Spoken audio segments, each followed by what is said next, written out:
나누겠습니다. 샬롬. 옆 사람에게 인사 나누겠습니다. 예, 반갑습니다.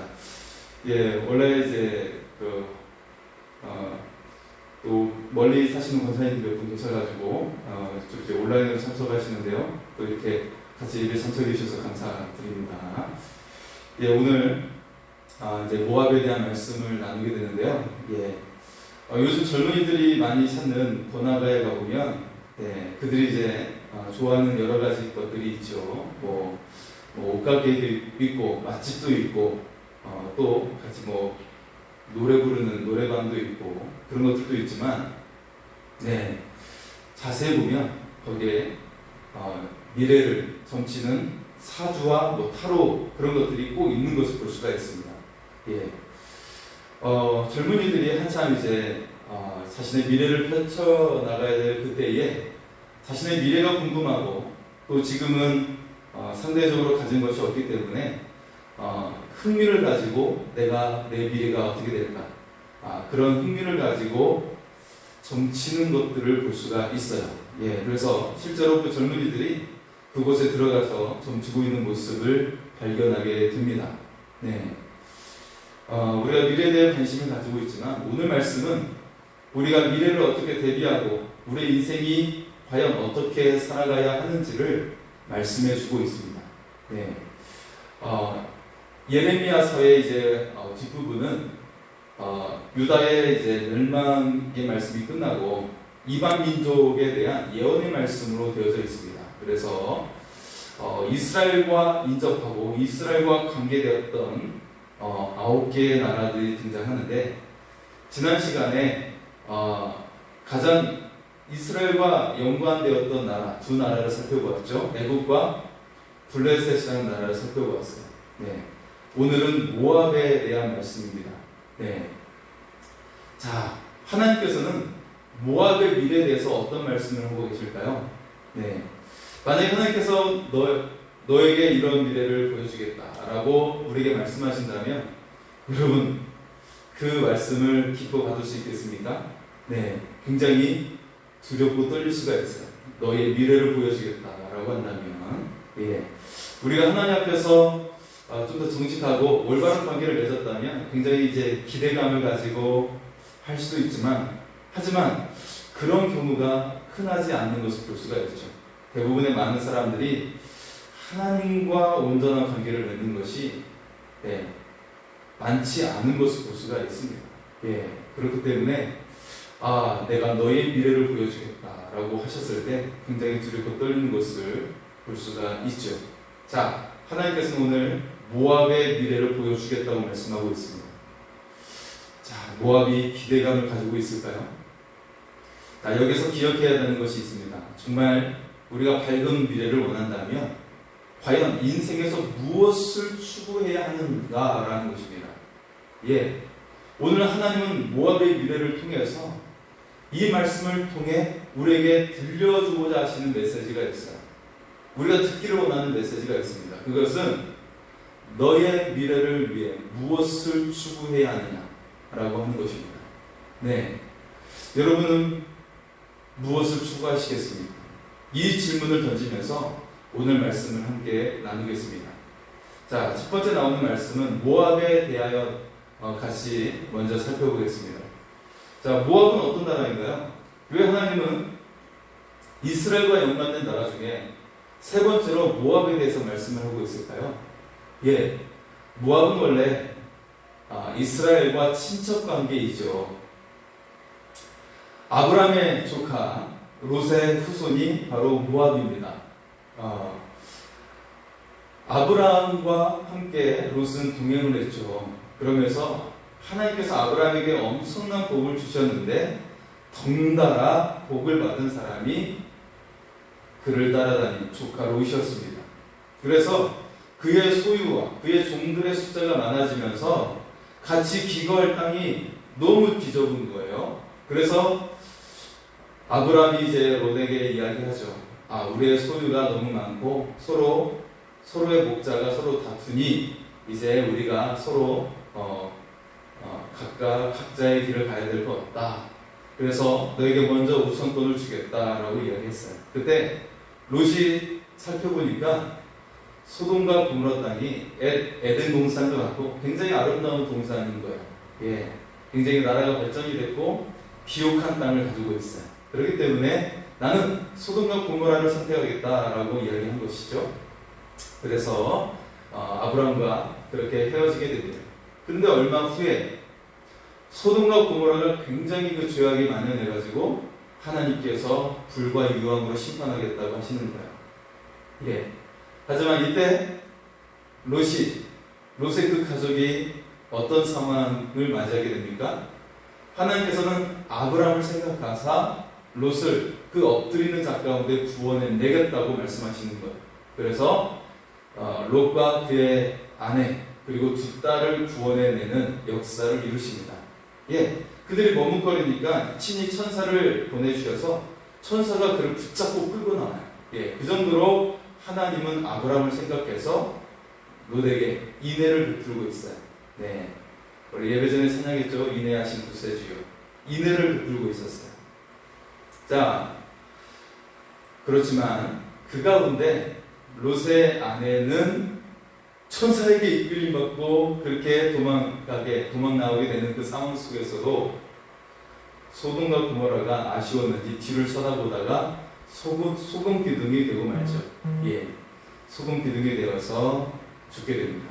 자, 롯의 두 딸은 후손을 이어나가려고 하는데 후손을 이어나갈 남자가 없는 것 같아요. 그러니까 예, 둘러보니까 남자가 없어요. 그래서 아버지를 취하게 만들어서 동침하여 각각 아들을 낳으니 큰딸이 낳은 아들이 바로 모압입니다. 그래서 모압 족속의 조상이 되는 거예요.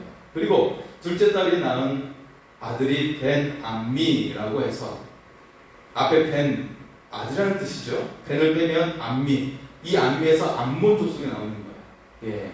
그래서 다음 주에 살펴보는 말씀인데 다음 주에는 제가 총회를 가기 때문에 다음 주 수요 기도에 없다는 말씀을 미리 드립니다. 그래서 그 다음 주에 암몬 족속에 대해서 같이 나누게 됩니다.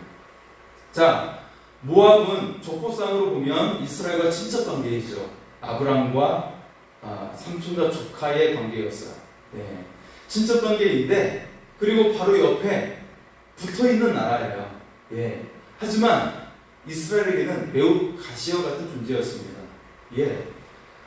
자, 모압은요, 이스라엘이 뭔가 잘 되려가면 늘 가시처럼 찌르고 괴롭히는 존재의 역할을 했어요. 이스라엘이 애굽에서 종되었던 곳에서 나와서 가나안 땅을 향해 가려고 하는데 모압 땅을 지나가야 했어요. 그래서 모압 왕에게 우리가 땅을 통과하게 해주십시오. 우리가 전혀 어떤 것도 건드리지 않고 그냥 조용히 지나가겠습니다. 라고 요청을 했는데 모압 왕이 들어주지 않아요. 너희가 이 땅을 오면 너희를 공격하겠다 라고 엄한 말로 허락하지 않는 것입니다. 결국에 이스라엘은 광야를 지나서 사막을 지나서 먼 길을 지나 가나안 땅을 향해 가야만 했죠. 네. 또 이제 40년 광야 생활을 끝날 무렵에 이제 이스라엘이 이제 모압 평지에 이르게 되었어요. 예, 이제 가나안 땅에 들어가는 모압 땅을 바로 인접하고 있기 때문에 모압 평지에 이르게 되었는데 이때 당시의 모압 왕 발락이라고 하는 모압 왕이 당시에 이제 선지자였던 발람, 이름이 좀 비슷하죠. 발람이라는 선지자를 통해서 저 이스라엘을 저주하라고 물질을 주면서 선물을 주면서 요청을 하는 거예요. 이스라엘을 저 저주해서 이 광야 가운데 그냥 죽게 만들어 잘 되는 꼴을 보지 못하겠어 라고 이야기를 했죠. 예, 하지만 이 발람 선지자는 하나님의 계시에 의해서 이스라엘을 저주하는 것이 아니라 오히려 축복하는 그런 일을 하게 되죠. 이처럼 이스라엘과 적대 관계였던 나라가 모압이었습니다. 모압은 그 이후에도 끊임없이 이스라엘에게 군대를 보내서 공격하기도 하면서 가시와 같은 역할을 했습니다. 하지만 한 번도 이스라엘을 전쟁에서 이기거나 그런 적은 없었어요. 예, 거의 그런 경우는 굉장히 희박했고 오히려 다윗 왕 때 정복을 당해서 다윗 왕을 섬기는 그런 적이 있었습니다. 자, 그런데 오늘 말씀을 통해 보면 모압이 심판을 당해서 멸망하게 된다고 이야기하고 있어요. 네. 그래서 모압이 1차적으로 멸망당하는 말씀. 하지만 그들이 이제 바벨론에 의해서 멸망을 당하지만 다시 한 번 더 포로 귀환하는 회복되어지는 그런 일이 일어나게 됩니다. 자, 어쨌든 이들이 철저하게 멸망당하는 말씀이 오늘 말씀에 소개되고 있는데요. 자, 하나님은 모압에 대해서 예레미야에게 예언의 말씀을 주십니다.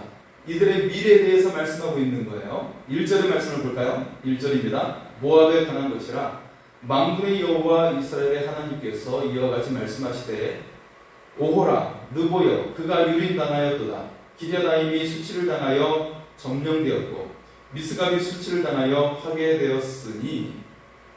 자, 오늘 말씀은 특히 여러 가지 이름이 많이 등장하죠.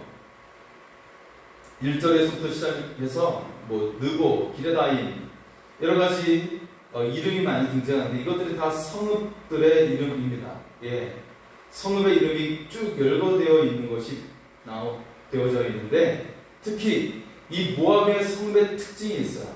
모압은 사해 우측에 인접해 있으면서 그들의 성읍 자체가 전부 다 요새와 같은 굉장히 굳건한 도시로 되어 있었습니다. 그래서 적들이 침입해 들어왔을 때 굉장히 이것을 함락하기 어려운 요새화된 그런 성읍들이었어요. 굉장히 굳건한 성읍들이었죠. 그런데 이 성읍이 점령당하게 된다라고 말씀하고 있습니다. 이어지는 4절과 5절에서 보면 어린아이들이 울부짖으리니 라고 이야기하고 있어요. 울부짖는데 한 곳에서만이 아니라 울부짖으며 다니는 것을 이야기하고 있어요. 곳곳에서 울부짖는 소리가 나오게 됨을 말씀하고 있고 또 7절에는 우상을 섬겼던 그모스 신을 섬겼던 제사장과 고관들이 포로로 끌려가게 된다라고 말씀하고 있죠. 자, 한마디로 요약하면 모압이 멸망당하게 될 것이다 말씀하고 있는 것입니다. 자, 그렇다면 모압이 심판받는 이유가 무엇입니까? 예, 이것이 굉장히 중요하겠죠. 한 사람의 미래가 몰락하게 되는 이유가 무엇인가? 그것을 우리가 유추해서 살펴볼 수가 있는 말씀이 등장합니다. 과연 우리의 인생이 이렇게 몰락하고 이렇게 험한 인생을 살게 되는 이유가 무엇인가?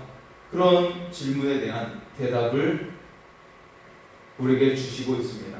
그 첫째는 그들이 강력하고 풍성한 성읍을 의지했기 때문이다라고 말씀하고 있습니다.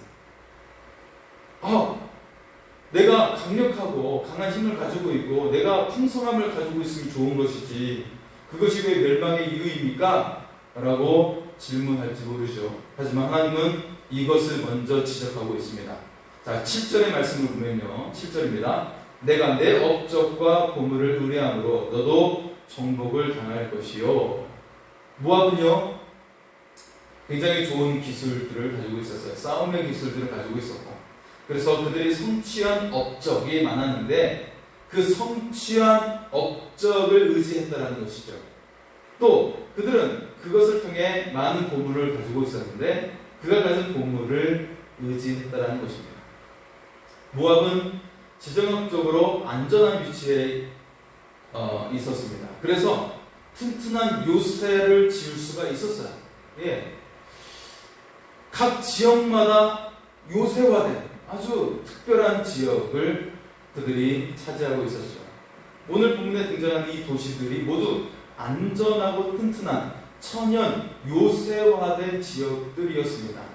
그리고 뿐만 아니라 이 도시들에는 물의 공급이 풍부해서 땅이 비옥했어요. 농작물들이 잘 자랐어요. 그래서 창고마다 농산물로 가득했어요. 예, 여러분 요즘에 농작물 사기가 정말 떨릴 정도이죠. 얼마나 값이 올랐는지 떨릴 정도이고 그거 농산물 가격이 오르니까 또 기름 가격도 오르니까 여러 가지 물가가 굉장히 많이 올랐어요. 예, 굉장히 값비싼 것을 볼 수가 있고 음식값도 굉장히 많이 올랐죠. 예, 네. 자, 모압 사람들은 땅이 비옥하고 농작물이 풍성했어요. 부족함이 없었습니다. 창고에 가득가득 채워져 있었어요. 자, 그래서 모압 사람들은 이 든든한 요새에서 평안을 누리며 풍부한 곡식으로 어려움이 없이 지낼 수가 있었던 것이죠.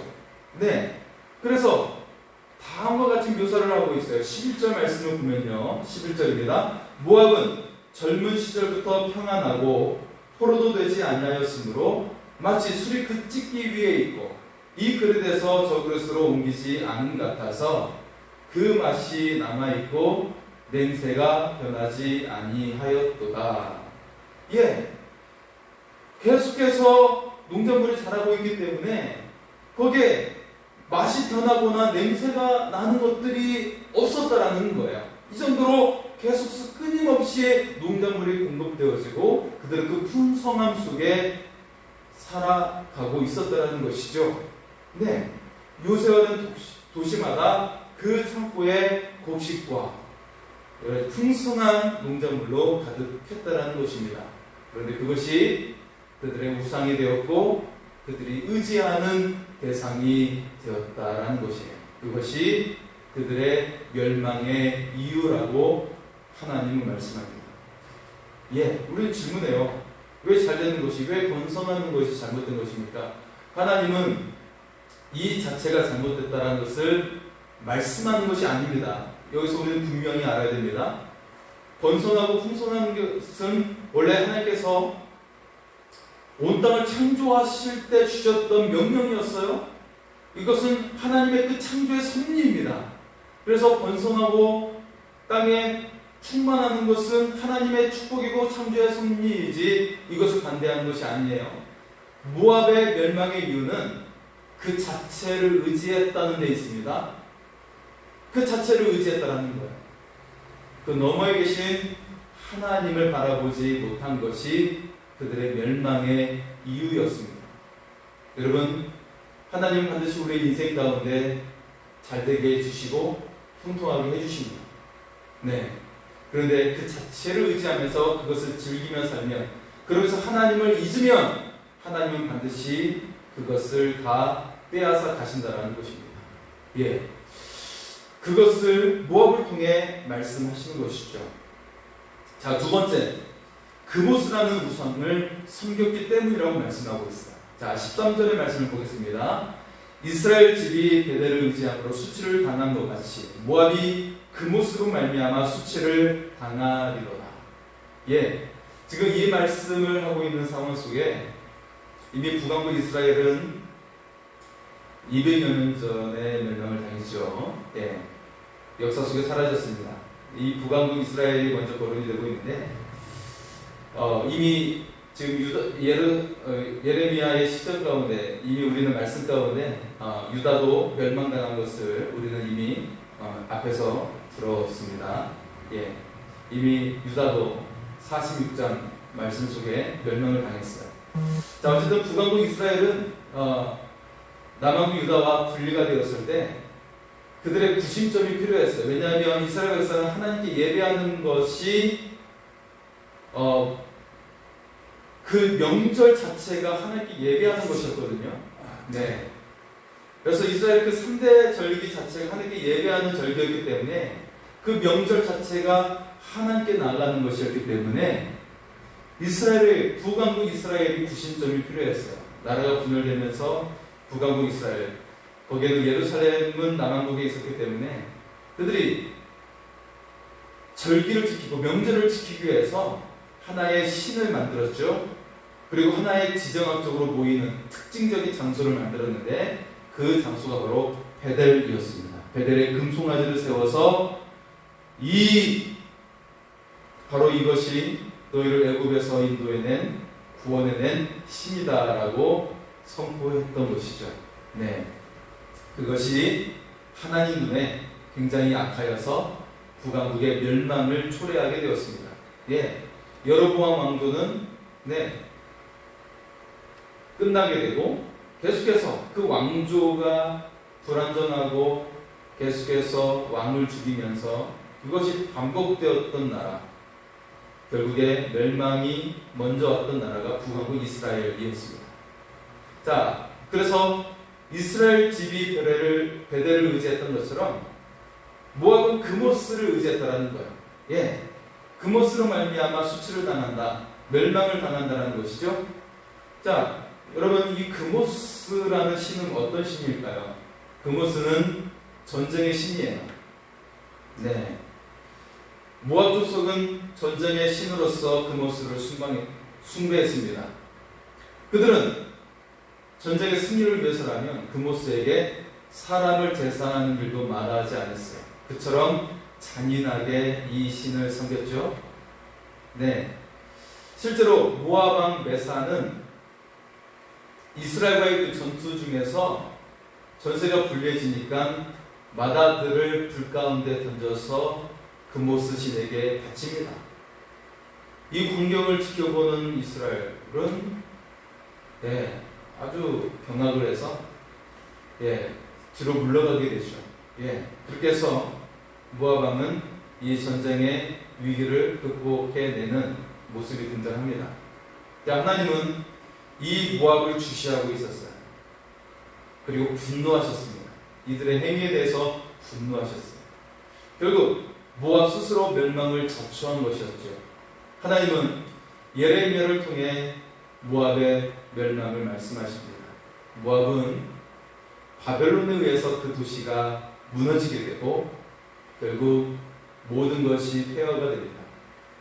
자신이 의지했던 요새가 된 성읍과 그리고 모든 풍부했던 농작물, 그리고 전쟁에서 승리를 가져다 주었던 그모스 신, 이것들로 인하여 모압은 스스로 멸망하게 된다라는 것이죠. 자, 마지막 세 번째는 모압의 교만 때문에 멸망하게 되었다라는 거예요. 성경에서 모압에 대해서 이야기할 때 반드시 나오는 이야기가 교만이에요. 자, 26절의 말씀을 보면요. 26절, 모압으로 취하게 할지어다. 이는 그가 여호와에 대하여 교만합니다. 그가 그 토한 것에서 뒹굴므로 조롱거리가 되리로다. 신기하게 모압은 이스라엘을 비방해서 이스라엘을 섬기는 하나님도 조롱을 했었습니다. 자, 29절의 말씀을 보겠습니다. 29절입니다. 우리가 모압의 교만을 들었나니 심한 교만, 곧 그의 자고와 오만과 자랑과 그 마음에 거만이로다. 아멘. 이 다섯 가지의 단어가 전부 다 교만과 관련된 단어들이에요.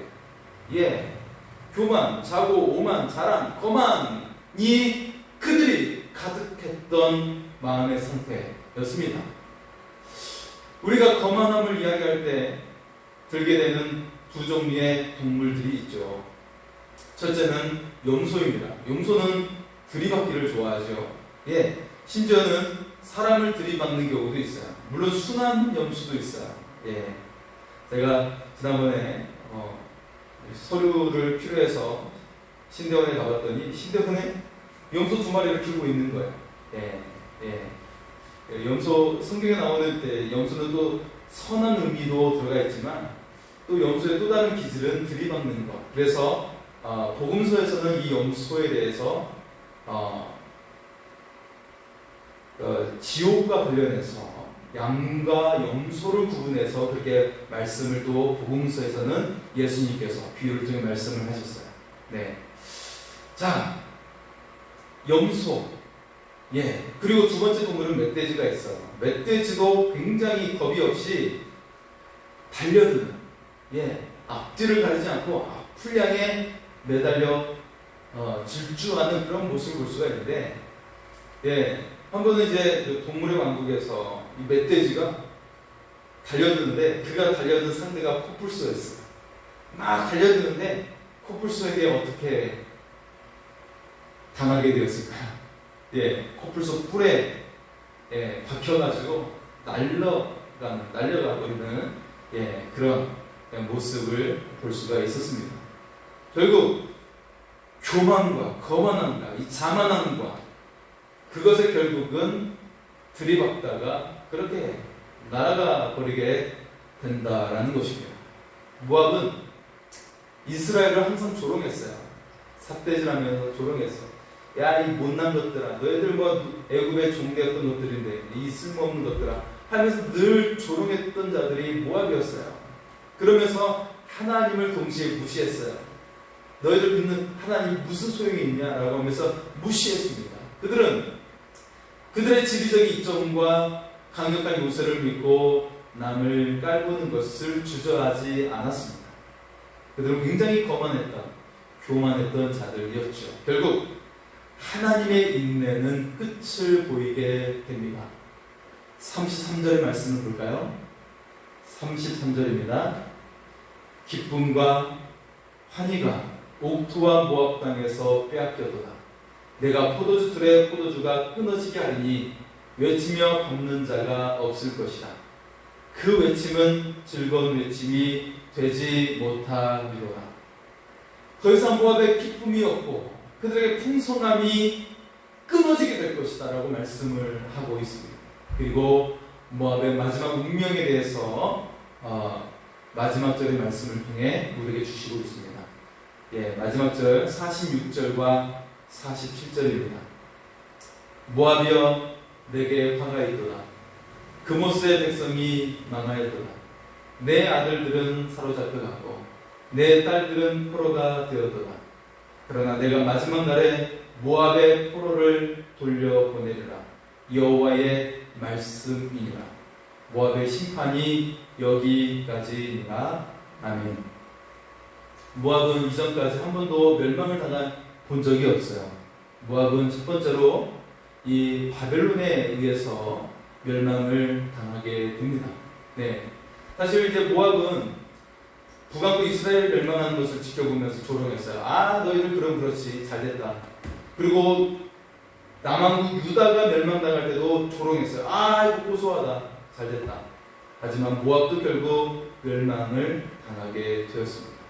자, 여러분, 모압이 그들의 모습을 자세히 살펴보면 이 모압은 그들이 추구했던, 제가 앞에서 말했던 것처럼 과연 우리에게 이처럼 멸망당하지 않고 우리의 인생 가운데 우리의 미래가 소망이 가득하려면 무엇을 추구해야 될지를 앞에서 제가 질문을 했습니다.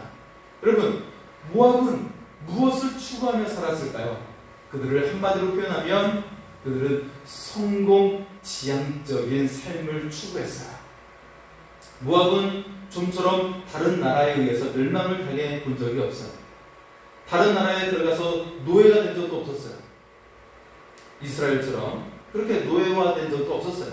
그들은 그들의 땅을 가지고 있으면서 그들은 끊임없이 많은 역사 속에 유지하면서 잘 살고 있었던 것이죠. 그들은 그만큼 그들의 성읍이 강력한 요새화된 성읍들이었습니다. 자신의 승리를 위해서 성읍은 더욱더 강력해졌고 그들의 그 전쟁의 신 그모스를 더욱 열심히 섬기면서 인신제사도 마다하지 않았습니다. 예, 자신의 성공이라면 물불을 가리지 않는 자신의 아들마저도 생명을 드리는 그런 모습을 취하는 성공지향적인 모습을 취하고 있었어요. 마치 오늘날 세상에 살고 있는 사람들의 모습처럼 말입니다. 우리는 이 모압을 통해 우리에게 주시는 하나님의 음성을 들을 수 있기를 소원합니다. 우리의 인생에서 진정으로 추구해야 되는 것이 무엇인가? 우리가 이 말씀을 통해 깨달을 수 있기를 원합니다. 세상을 따라 성공지향적인 삶을 추구해야 할 것인가? 늘 나의 번영을 위해 살기 위해 노력할 것인가? 여러분, 아브람과 롯의 선택을 다시 한번 돌아가 볼까요? 아브람은 조카 롯을 사랑했고 그를 잘 보살펴 주었어요. 그러면서 서로의 소유가 굉장히 많아지니까 롯에게 먼저 우선권을 주면서 네가 아름다운 땅을 차지하라고 그렇게 이야기를 했지요. 조카 롯 조카 롯은 주위를 살피면서 가장 아름다운 땅을 바라고 왔어요. 이것이 더욱더 자신에게 번성을 추구해 줄 거라고 생각했던 것입니다. 하지만 그의 선택은 소돔과 고모라였고 그 땅의 심판과 몰락이었습니다. 여러분, 하지만 아브라함은 아름다운 땅을 선택한 것이 아니라 성공과 번영을 선택한 것이 아니라 오직 하나님 한 분만을 추구했습니다.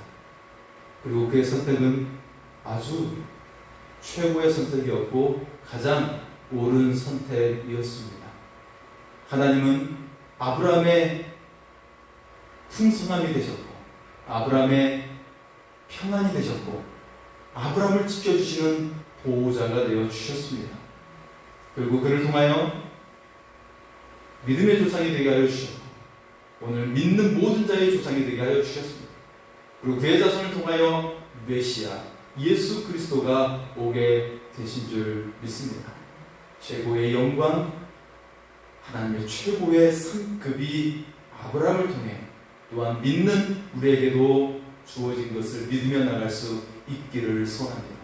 여러분, 오늘 우리의 선택이 우리의 미래를 결정합니다. 과연 무엇을 추구하며 살아가시겠습니까? 우리 하나님 한 분을 추구하면서 하나님의 인도하심과 하나님의 보호하심과 하나님의 그 채워주심을 우리가 경험하고 고백하며 은혜로운 삶을 살아갈 수 있기를 소원합니다.